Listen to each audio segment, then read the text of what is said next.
रवा साल 2024 में अब तक 862 बच्चों को जिनसी ज्यादती का निशाना बनाया गया जिनका रेप हुआ। 668 बच्चे वो हैं जिनको अगवा किया गया, चाहे वो रैंसम के लिए किया हो या जाती दुश्मनी के हवाले से।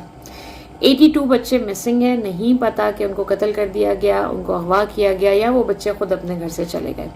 18 चाइल्ड मैरिजेस रिपोर्ट हुई, अंडर 18 लड़का या लड़की, उनकी ज़बरदस्ती शादी करने की कोशिश की गई। 48 ऐसे केसेस रिपोर्ट हुए जिसमें जब बच्चे को जिनसी ज्यादती का निशाना बनाया गया तो उसकी वीडियो रिकॉर्ड की गई और वो वीडियो डिफरेंट पॉर्न वेबसाइट्स पर अपलोड हुई। ये स्टैटिस्टिक्स है हमारे इस साल 2024 के, जो अभी ख़त्म नहीं हुआ, जिसमें अभी भी 3 महीने बाकी रहते हैं। एक सवाल जो मेरे जहन में बड़ी शिद्दत से आता है वो ये है कि हम इस्लामी जमहूरिया पाकिस्तान में रह रहे हैं, हम ऐसे माशरे में रह रहे हैं जिसमें लास्ट वीक मेंटल हेल्थ के अनगिनत सेमिनार्स मुझे देखने में आए। बहुत सारे लोग, चाहे वो मेरी सोशल मीडिया की फ्रेंड लिस्ट हो, चाहे वो रियल लाइफ कनेक्शंस हो, बहुत सारे पॉलिटिशियंस, टीचर्स, स्कॉलर्स, प्रोफेसर, सब ने मेंटल हेल्थ के हवाले से बात की, हैशटैग हुए, लोगों ने पोस्ट डाली।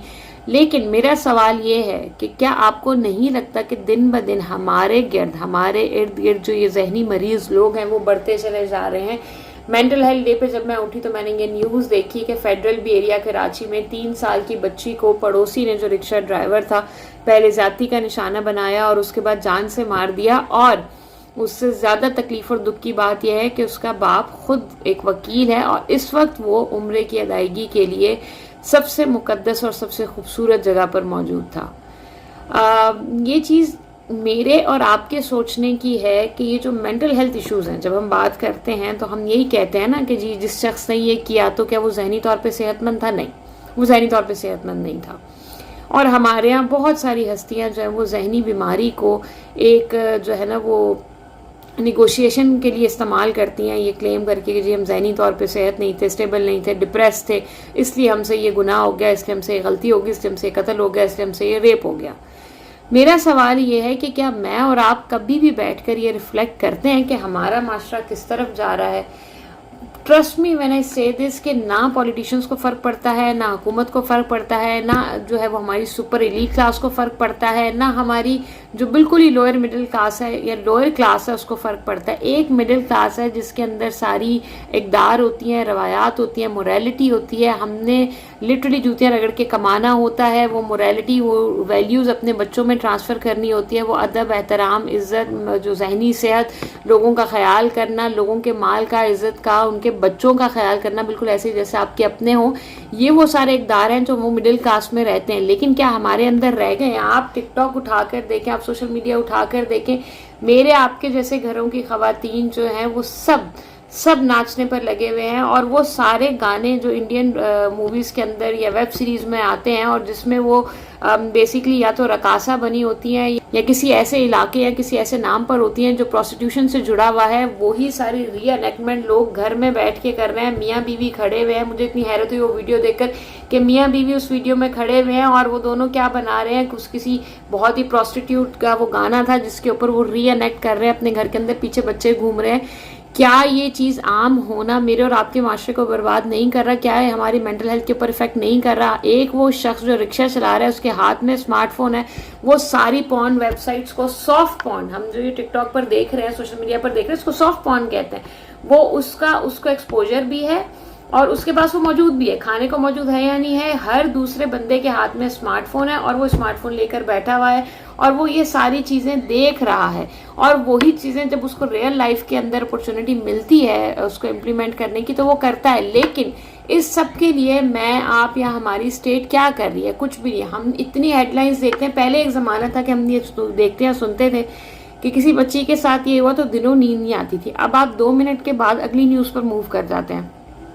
मेरा बेटा 4.5 साल का है, मैं तसव्वुर नहीं कर सकती कि उस 3 साल की बच्ची के ऊपर क्या गुजरी होगी, उसके वालिदैन पर क्या गुजरेगी, रहती ज़िंदगी वो कितना इस दुख से गुजरेंगे। क्योंकि अगेन अगर वो कहीं घूमने गए होते तो शायद हमारी आवाम ने उनकी मट्टी पलीत कर देनी थी कि भाई बच्ची छोड़ के गए कहाँ थे। लेकिन वो मियाँ बीवी जो है वो उम्रे की अदायगी के लिए गए थे सबसे मुकद्दस जगह के ऊपर।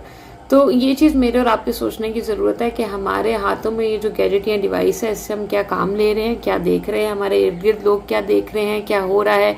हम जब दीन की बात करते हैं मैं बहुत ज़्यादा कोई दीनदार नहीं हूँ, मैं स्कॉलर नहीं हूँ, तो शायद ये मेरा शोभा भी नहीं जिसके ऊपर मैं बात कर सकूँ। लेकिन जब भी हम किसी बात में दीन को लेकर आते हैं तो इर्द गिर्द के लोग कहते हैं कि दीन को तो तुम छोड़ ही दो। तो दीन को हम कैसे छोड़ दें? ये मुल्क, ये माशरा हमने इस्लाम के नाम पर लिया था, और वही इस्लाम जो है हमने उसको कहीं बहुत पीछे छोड़ दिया। मैं नहीं कहती कि बाकी मुल्कों में टिकटॉक के ऊपर डांस नहीं हो रहा, या सोशल मीडिया के ऊपर डांस नहीं हो रहा, यूट्यूब के ऊपर नहीं हो रहा, लेकिन ये उनका कल्चर है, या उनके पास की एक्सपोजर पहले से था, उनको हैंडल करना आता है। हमारे यहाँ गांव में बैठी एक लड़की होगी, आप उसका घर देखें, उसका गेटअप देखें, इर्द गिर्द के लोग देखें, और वहाँ पर जिस किस्म के वो कपड़े पहनकर बैठी होगी, जिस किस्म का वो डांस कर रही होगी, जिस तरह के डायलॉग्स के ऊपर वो परफॉर्म कर रही होगी, ये ना हमारा कल्चर है, ना ये हमारा दीन है। और अगर ये चीज़ इतनी आम होती है तो यकीन जाने कि मेरे और आपके गिर्द, हमारे घरों के अंदर, हमारे पड़ोस में, हमारे मोहल्ले में, रिश्तेदारों में, ख़ानदानों में ऐसे बहुत सारे ज़हनी माजूर और मफलूज लोग हैं, और हम में से कोई भी महफूज नहीं है। हम ये नहीं सोच सकते वो 3 साल की बच्ची मेरी नहीं थी तो मैं ये सोचूं कि नहीं, फेडरल एरिया हमारे बहुत करीब है। तो ये चीज़ आपको अल्लाह ताला बता रहा है कि ये चीज़ें हमारे घरों में, हमारे मोहल्लों में आ गई हैं। तो खुदारा आंखें खोलें, खुदारा इस चीज़ के लिए कुछ करें, अपने इर्द गिर्द, अपने बच्चों के लिए, अपने लिए ऐसा इन्वायरमेंट क्रिएट करें कि जहाँ पर अगर वो हैं तो आपको दुख, तकलीफ, परेशानी ना, आपको ये खौफ ना हो कि मेरा बच्चा अगर 5 मिनट बाहर रह जाएगा तो मुझे उसकी शक्ल दोबारा कभी देखने को नहीं मिलेगी। वो बच्ची अपने बहन भाइयों के पीछे निकली थी और उसको पता भी नहीं होगा कि उसके साथ ये होगा, वो कभी अपने घर वापस नहीं आ सकेगी। तो खुदा का वास्ता है, ये सारे स्टैटिस्टिक्स इस 1 साल में अभी तक 1630 बच्चे ऐसे हैं जो इस वायलेंस का निशाना बने हैं। ये बच्चे मेरे और आपकी जिम्मेदारी थे। ये बच्चे, इन्होंने बड़े होकर इस माशरे का हिस्सा बनना था, इन्होंने इस माशरे को फ्रूटफुल बनाना था। सो बहुत बहुत ज़रूरी है कि मैं और आप आंखें खोलें और इन सारी चीज़ों पर काम करना शुरू कर दें। लेकिन हमने ये किया हुआ है कि हमारे हाथों में भी मोबाइल है, हमारी भी आंखें बंद हैं, और हमने अपने बच्चों के इर्द गिर्द के लोगों की भी बंद कर दी। हुकूमत से तो क्या ही शिकवा करना, वो तो दिन ब दिन इंटरनेट पैकेजेस फ्री करते जा रहे हैं, और जितनी भी हमारी पॉर्न वेबसाइट्स के ऊपर पाकिस्तान का डेटा अपलोड होता है, मुझे नहीं लगता कि हुकूमत को ये चीज़ नहीं पता। बहुत सारे वाक़यात माजी में ऐसे देखने भी आए हैं जिसमें हुकूमत के ही अपने बहुत सारे लोग या बहुत सारे बाअसर लोग उसका हिस्सा थे, और उनके ख़िलाफ़ कोई कार्रवाई कुछ भी नहीं हो सका। तो हम तो as a nation we are on our own, हमारे पीछे कोई आने वाला या हमारे लिए कोई आवाज़ उठाने वाला नहीं है।